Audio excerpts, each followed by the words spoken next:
Who am I? Introduction. Who am I is the title given to a set of questions and answers bearing on self-inquiry. The questions were put to Bhagavan Shri Ramana Maharshi by one Shri M. Shiva Prakasham Pillai about the year 1902.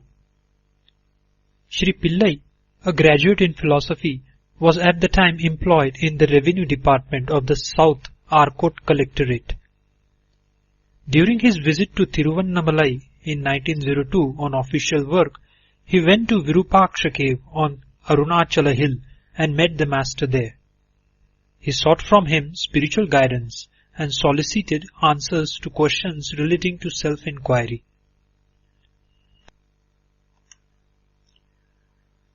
As Bhagavan was not talking then, not because of any vow he had taken, but because he did not have the inclination to talk, he answered the questions put to him by gestures, and when these were not understood, by writing. As recollected and recorded by Sri Shiva Prakasham Pillai, there were 14 questions with answers to them given by Bhagavan. This record was first published by Sri Pillai in 1923, along with a couple of poems composed by himself relating how Bhagavan's grace operated in his case by dispelling his doubts and by saving him from a crisis in life. Who Am I has been published several times subsequently. We find 30 questions and answers in some editions and 28 in others. There is also another published version in which the questions are not given, and the teachings are rearranged in the form of an essay. The extant English translation is of this essay. The present rendering is of the text in the form of 28 questions and answers.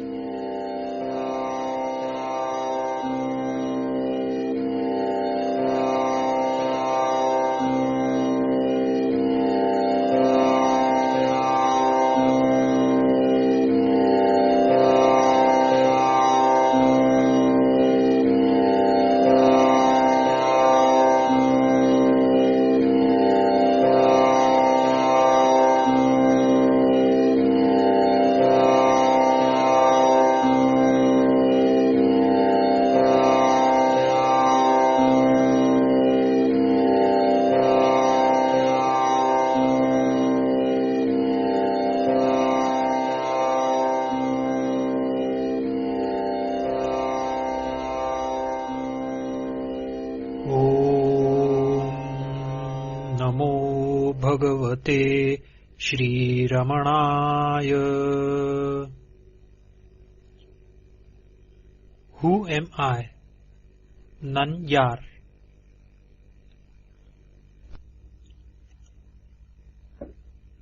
As all living beings desire to be happy always, without misery, as in the case of everyone there is observed supreme love for one's self, and as happiness alone is a cause for love, in order to gain that happiness which is one's nature and which is experienced in the state of deep sleep where there is no mind, one should know one's self. For that, the path of knowledge, the inquiry of the form, who am I, is the principal means. Questioner. Who am I? Maharshi. The gross body which is composed of the 7 humors, that is dhatus, I am not. The 5 cognitive sense organs, that is the senses of hearing, touch, sight, taste and smell, which apprehend their respective objects, that is sound, touch, color, taste and odor, I am not. The 5 cognitive sense organs, that is the organs of speech, locomotion, grasping, excretion and procreation, which have as their respective functions speaking, moving, grasping, excreting and enjoying, I am not. The five vital airs, prana, etc., which perform respectively the five functions of in-breathing, etc., I am not. Even the mind which thinks, I am not. The nescience too, which is endowed only with the residual impressions of objects, and in which there are no objects and no functionings, I am not. Questioner: if I am none of these, then who am I? Maharshi: after negating all of the above mentioned as not this, that awareness which alone remains, that I am. Questioner: what is the nature of awareness? Maharshi: the nature of awareness is existence, consciousness, bliss. Questioner: when will the realization of the self be gained? Maharshi: when the world which is what is seen has been removed, there will be realization of the self which is the seer. Questioner: will there not be realization of the self even while the world is there, that is taken as real? Maharshi: there will not be. Questioner: why? Maharshi: the seer and the object seen are like the rope and the snake. Just as the knowledge of the rope, which is the substrate, will not arise unless the false knowledge of the illusory serpent goes, so the realization of the self, which is the substrate, will not be gained unless the belief that the world is real is removed. Questioner: when will the world, which is the object seen, be removed? Maharshi: when the mind, which is the cause of all cognitions and of all actions, becomes quiescent, the world will disappear. Questioner: what is the nature of the mind? Maharshi: what is called mind is a wondrous power residing in the self. It causes all thoughts to arise. Apart from thoughts, there is no such thing as mind. Therefore, thought is the nature of mind. Apart from thoughts, there is no independent entity called the world. In deep sleep, there are no thoughts and there is no world. In the states of waking and dream, there are thoughts and there is a world also. Just as the spider emits the thread of the web out of itself and again withdraws it into itself, likewise the mind projects the world out of itself and again resolves it into itself. When the mind comes out of the self, the world appears.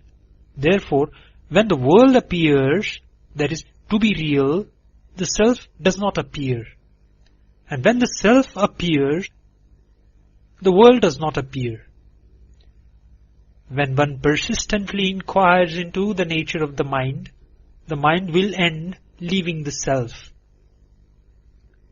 What is referred to as the self is the Atman. The mind always exists only in dependence on something gross. It cannot stay alone. It is the mind that is called the subtle body or the soul, that is, Jiva. Questioner: what is the path of inquiry for understanding the nature of the mind? Maharshi: that which rises as I in this body is the mind.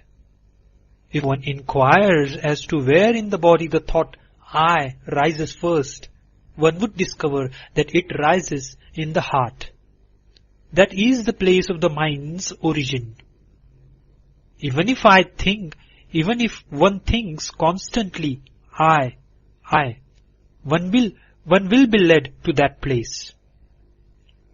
Of all the thoughts that arise in the mind, the I thought is the first.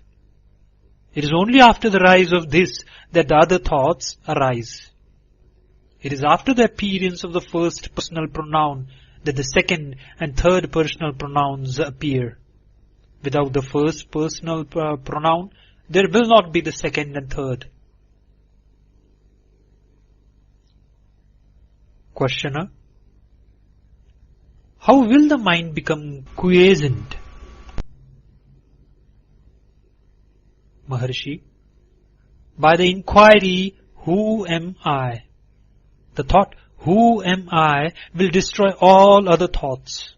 And like the stick used for stirring the burning fire, it will itself in the end get destroyed. Then there will arise self-realization. Questioner: what is the means for constantly holding on to the thought, who am I? Maharshi: when other thoughts arise, one should not pursue them, but should inquire, to whom do they arise? It does not matter how many thoughts arise. As each thought arises, one should inquire with diligence, to whom has this thought arisen? The answer that would emerge would be, to me. Thereupon, if one inquires, who am I? The mind will go back to its source, and the thought that arose will become quiescent. With repeated practice in this manner, the mind will develop the skill to stay in its own source. When the mind that is subtle goes out through the brain and the sense organs, the gross names and forms appear. When it stays in the heart, the names and forms disappear. Not letting the mind go out, but retaining it in the heart is what is called inwardness. That is antarmukha. Letting the mind go out of the heart is known as externalization. That is bahirmukha. Thus, when the mind stays in the heart, the I, which is the source of all thoughts, will go, and the self, which ever exists, will shine. Whatever one does, one should do without the egoity, I. If one acts in that way, all will appear as of the nature of Shiva. Questioner: are there no other means for making the mind quiescent? Maharshi: other than inquiry, there are no adequate means. If through other means it is sought to control the mind will appear to be controlled, but will again go forth. Through the control of breath also, the mind will become quiescent, but it will be quiescent only as long as the breath remains controlled. And when the breath resumes, the mind also will again start moving and will wander as impelled by residual impressions. The source is the same for both mind and breath.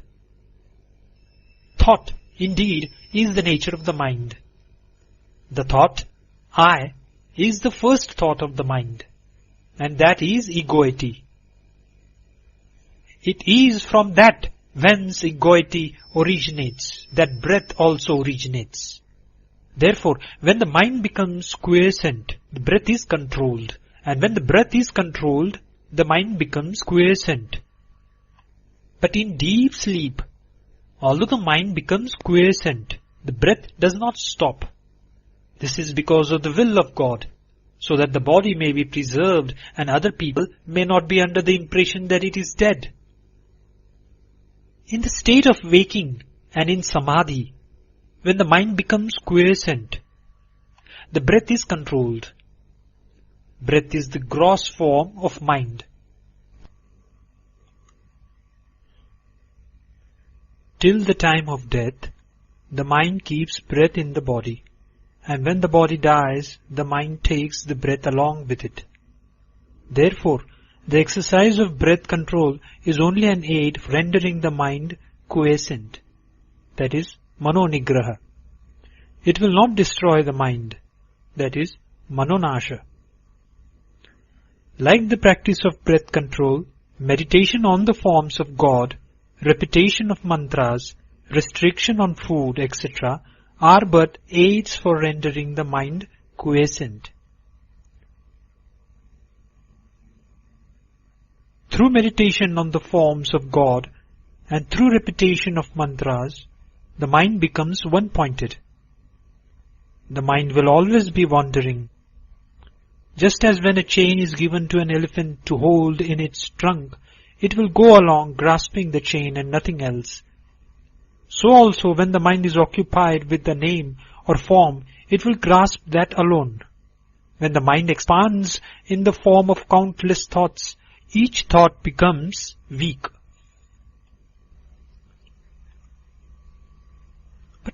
But as thoughts get resolved, the mind becomes one-pointed and strong. For such a mind, self-inquiry will become easy. Of all the restrictive rules, that relating to the taking of sattvic food in moderate quantities is the best. By observing this rule, the sattvic quality of mind will increase, and that will be helpful to self-inquiry. Questioner: the residual impressions, that is thoughts, of objects appearing wending like the waves of an ocean, when will all of them get destroyed? Maharshi: as the meditation on the self rises higher and higher, the thoughts will get destroyed. Questioner: is it possible for the residual impressions of objects that come from beginningless time, as it were, to be resolved, and for one to remain as the pure self?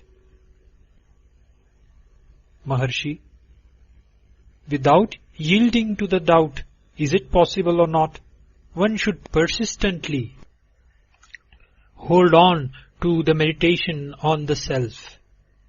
Even if one be a great sinner, one should not worry and weep, "Oh, I am a sinner, how can I be saved?"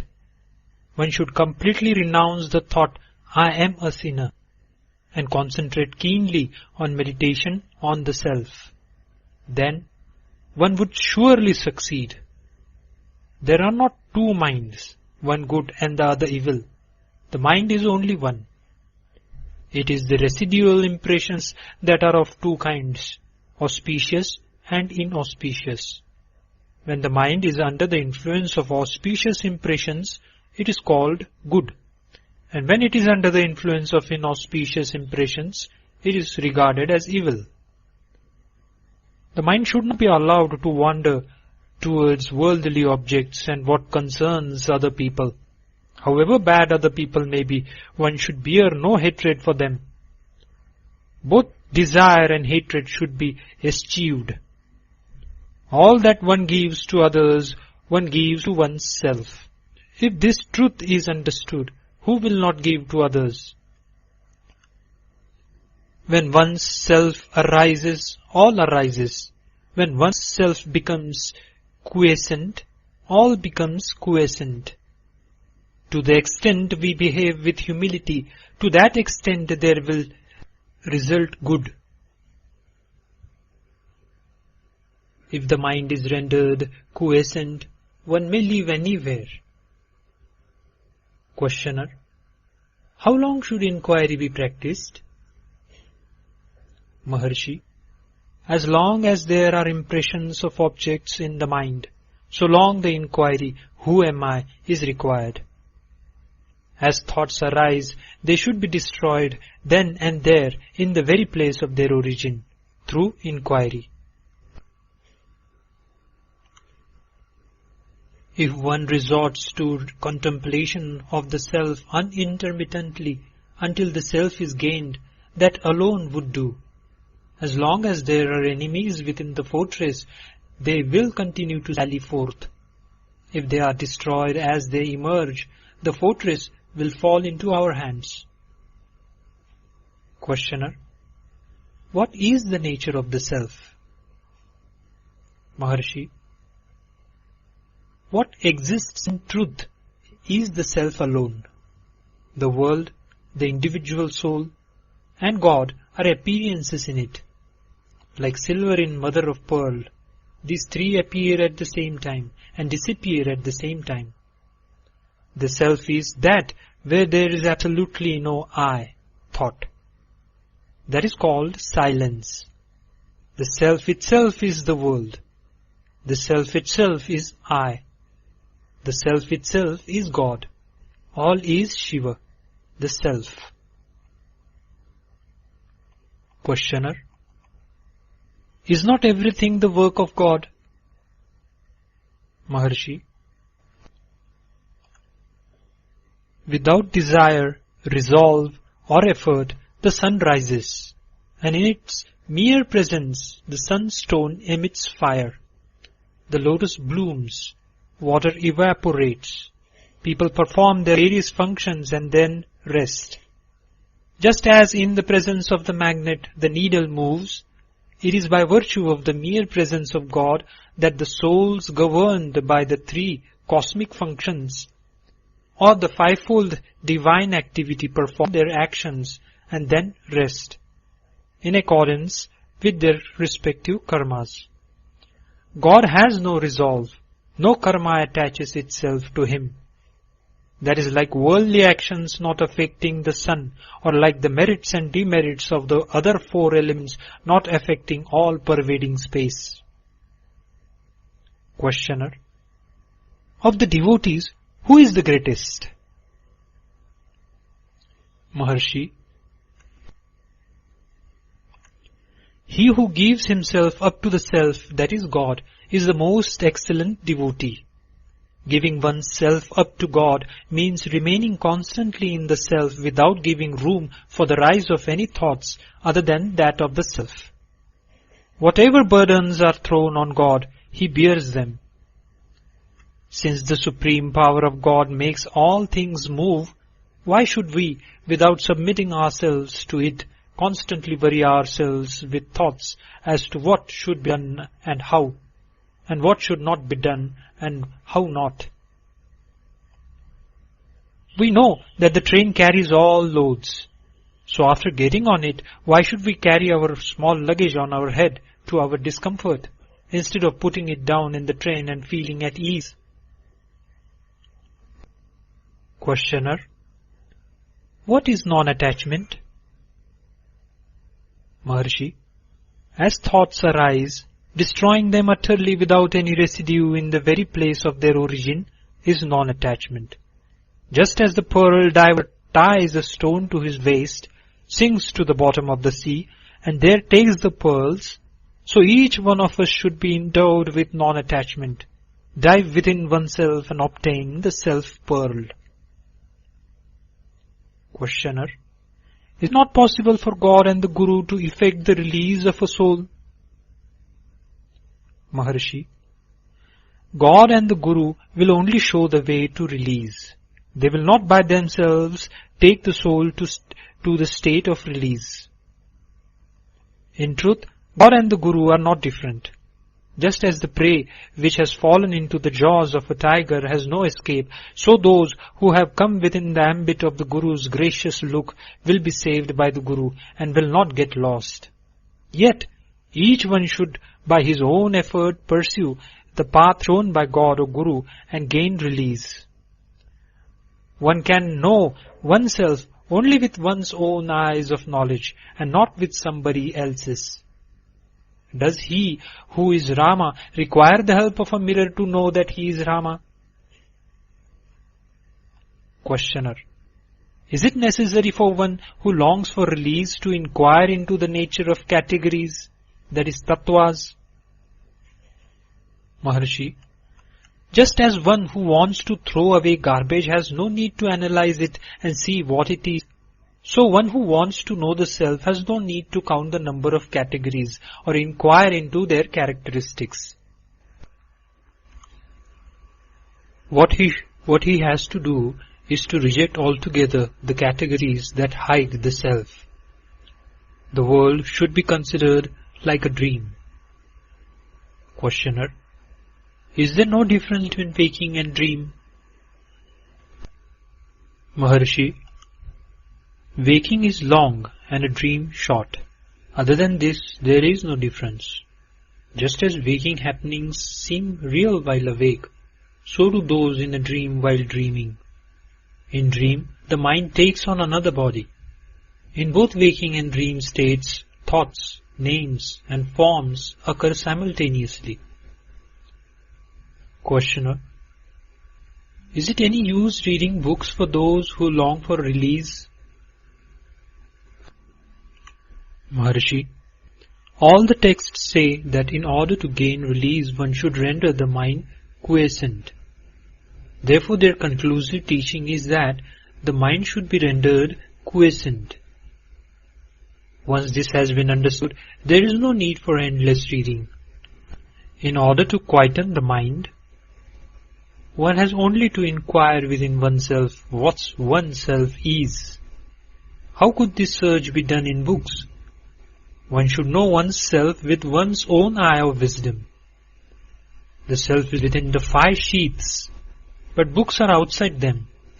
Since the self has to be inquired into by discarding the 5 sheaths, it is futile to search for it in books. There will come a time when one will have to forget all that one has learned. Questioner: what is happiness? Maharshi: happiness is the very nature of the self. Happiness and the self are not different. There is no happiness in any object of world. We imagine through our ignorance that we derive happiness from objects. When the mind goes out, it experiences misery. In truth, when its desires are fulfilled, it returns to its own place and enjoys the happiness that is the self. Similarly, in the states of sleep, samadhi and fainting, and when the object desired is obtained or the object disliked is removed, the mind becomes inward turned and enjoys pure self-happiness. Thus the mind moves without rest, alternately going out of the self and returning to it. Under the tree the shade is pleasant. Out in the open the heart is scorching. A person who has been going about in the sun feels cool when he reaches the shade. Someone who keeps on going from the shade into the sun and then back into the shade is a fool. A wise man stays permanently in the shade. Similarly, the mind of the one who knows the truth does not leave Brahman. The mind of the ignorant, on the contrary, revolves in the world, feeling miserable, and for a little time returns to the Brahman to experience happiness. In fact, what is called the world is only thought. When the world disappears, that is when there is no thought, the mind experiences happiness, and when the world appears, it goes through misery.